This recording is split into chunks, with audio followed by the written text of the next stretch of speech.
What do you think Milton Friedman would say about Donald Trump, about uh, him winning in 2024, and just in general, this political moment? I think he would love DOGE. I think that's, it He would goes focus without on that saying. part. I think he would focus on that part because I think he would really love it. He would be very alarmed by the idea of tariffs and very alarmed by the return to protectionism. I mean, I think he believed that part of what made the world peaceful in the second half of the 20th century, as opposed to during World War II, was the world was knit together more by trade, and that was the great hope that if people traded with each other, they wouldn't fight. He was also, a proponent of the free movement of capital. He would absolutely oppose this idea that Nippon Steel wasn't allowed to invest in the United States. I think he would struggle, and he wholeheartedly embraced Reagan, and he worked to minimize the parts of the Reagan legacy he didn't like. I think he would find it harder to embrace Trump because he's not of that style. He just had a different style, but I'm guessing he would have come around through I think he would just say, okay, we have a chance to reduce the size of government. At the same time, the spending plans of the Trump administration are not fiscally conservative in any way. And that was his concern, was not so much with debt, but with the feeling that there's no mechanism to stop the growth of government, that it just grows and grows and grows. And so he ended up believing like even deficits aren't so bad because they make politicians cautious, he thought, about continuing to spend. But I have to believe he would be concerned about the potential threats to the U.S. currency's position as the world's reserve currency with increased levels of debt and spending. He was concerned about low interest rates, he died, I think it's 2004, 2006, but it was in the beginning. He didn't see the zero low bound, but he saw low interest rates. And he said, this isn't necessarily good. Everyone's talking about low interest rates as if they're good, but there should be a price on capital. There should be a price on this. It shouldn't be so low. And so, he had some of still the kind of macro insights that I think are important. You wrote the Wall Street Journal essay titled "How Inflation Ended Neoliberalism and Re-elected Trump." So can we weave that into this discussion in terms of inflation and Trump? What's the main idea of the essay? So the main idea is kind of looking back and saying, so today we have been living in a world where people have been, focused on monetary policy, steady monetary policy, free trade, reducing regulation. This is all called the neoliberal era. And my argument was a lot of that was driven by inflation. So we have Milton Friedman predict inflation in 1967. It starts breaking out in the 1970s, Britain and the United States. And every institution was designed around stable prices. And once inflation broke out, prices were no longer stable. So, for example, tax rates weren't inflation adjusted. So if your income went up because of inflation, you might bump from a low tax rate to an extremely high tax rate, but you don't actually have more money. On paper, you have more money, but everything costs more, so you don't actually have more money and your taxes have gone up. That kicks off the taxpayer revolt. There's a whole shift of American corporations towards focusing on financial investments because the tax breaks they used to get for depreciation for building new factories are not inflation adjusted. So they no longer pay off in an inflationary environment. And then when Paul Volcker comes in 1980s, early 1980s, and starts fighting inflation, really pushes up interest rates to bring down inflation.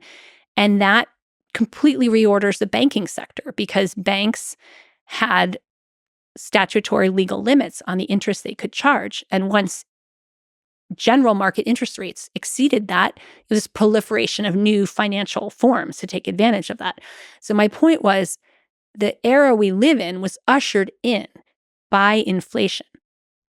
And then everyone turned against all the formulations we had and said, well, these have hollowed out our industrial base. These have We've got too much immigration. We've got too much economic openness. We need to reshore. We need to focus. We need to turn against all these things. We need to spend more. We've disinvested. And the net result of that turning away, I argued, is people forgot about inflation. They really forgot it could ever exist. And you had a whole set of theories on the left, modern monetary theory, that basically said we don't really need to worry about inflation. We can spend what we want. And lo and behold, inflation came back. And so my argument is that has now opened the door to the presidency of Donald Trump, which is potentially a deeply transformative moment that will change the size and shape of government, that may change our foreign policy profoundly, that may change our immigration policy, that may change the demographics of our country. All of that, and my thesis is that has all been made possible by inflation. And so the great mistake of the past years was to forget how fundamental inflation was to the rise of the last political order and to profoundly underestimate how much inflation would change the current political order. So I just think it's one of these things.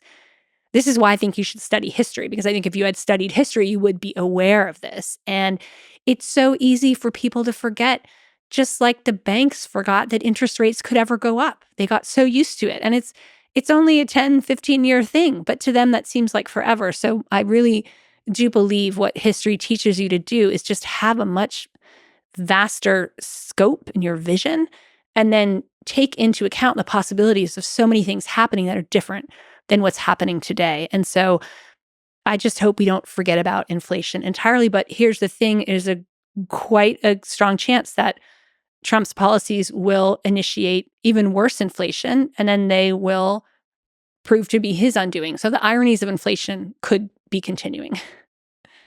Like you said, Milton Friedman would be a big fan of DOGE.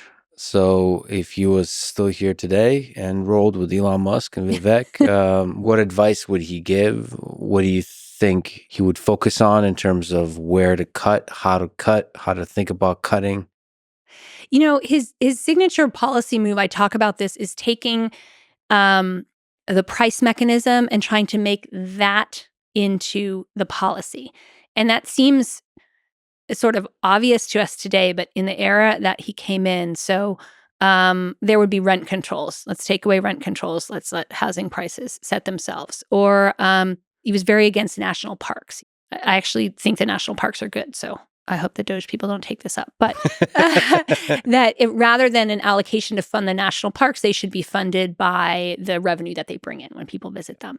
And so I think he was always looking to, let's let prices make the decisions here. So I think that would be one of the key pieces.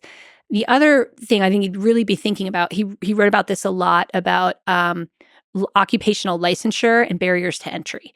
And he felt like one of the worst things that government does, and sometimes it's private entities that do this, is create barriers to entry to protect industries and markets. So he talked about this in the case of the medical profession, which I think is actually not a good example, because I think we all have a collective investment in having medical doctors be highly trained. But so, for instance, you could look at nail technicians or hair cutting. There's often these licensing requirements, or there's a sort of big kerfuffle. I think it's DC passed a law that to run a childcare center, you have to have a college degree. Well, what does that do? I mean, that disenfranchises a whole bunch of would-be entrepreneurs who don't happen to have a college degree, but probably could be really good at this particular business. So I think he would be saying, look out for where private interests have used the state to protect themselves, and clear away those types of barriers, and let competition through prices guide outcomes. Yeah, so open up for more competition and allow for more signals from the market to drive decisions and so on. Yes. Which would actually naturally lead to cutting a lot of the bureaucracy of government. I think the other thing he would probably be arguing for is, again, go back to the design of the minimum income or the negative income tax, that there's a way he ultimately decided to run it through the tax system, right? The government's already collecting this data. They already have your information, and they can just send the money out through the system. rather than having a social bureaucracy where you have to come in person, you have to fill out forms, you have to document, do you own a car, what's your income, who lives in the household. So I think he would say, and his analysis of that was who that really benefited was the bureaucracy that processed that paper, that implemented those norms, and that if you could pull that away, you could get help out where it was needed much quicker without having this drag of people doing sort of unproductive work of administering these systems. So I think trying to cut administrative overhead. And what he didn't have then, which we have now, is the technology that we have and the ability, to send benefits out via smartphone or just to move so much faster and to handle information on a mass scale so much faster. It's painful, but I think one of the big things you can do is just that, which is digitalize. I don't know if that's a word, Yeah. but just convert everything to where the speed of signal can be instantaneous. So there's no paperwork. It goes immediately. And then that means that the pricing signals and all these kinds of things are just immediately available to people. That seems to be the low-hanging fruit. Government, IT systems could be vastly improved upon. But that would result again with a lot of people getting fired. And I think somebody submitted a question for me saying like, what are your thoughts as a person who cares about compassion? What are your thoughts about government employees, which there's a lot of, that are going to be hurt by DOGE? Yeah. And it's always a really difficult question.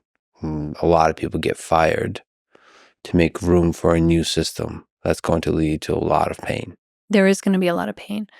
I don't know what the solution is. I think that's also part of why Friedman favored a minimum income. He talked about it being sort of countercyclical. In other words, when things were really bad, the spending level on it would naturally go up. This is what economists today call an automatic stabilizer.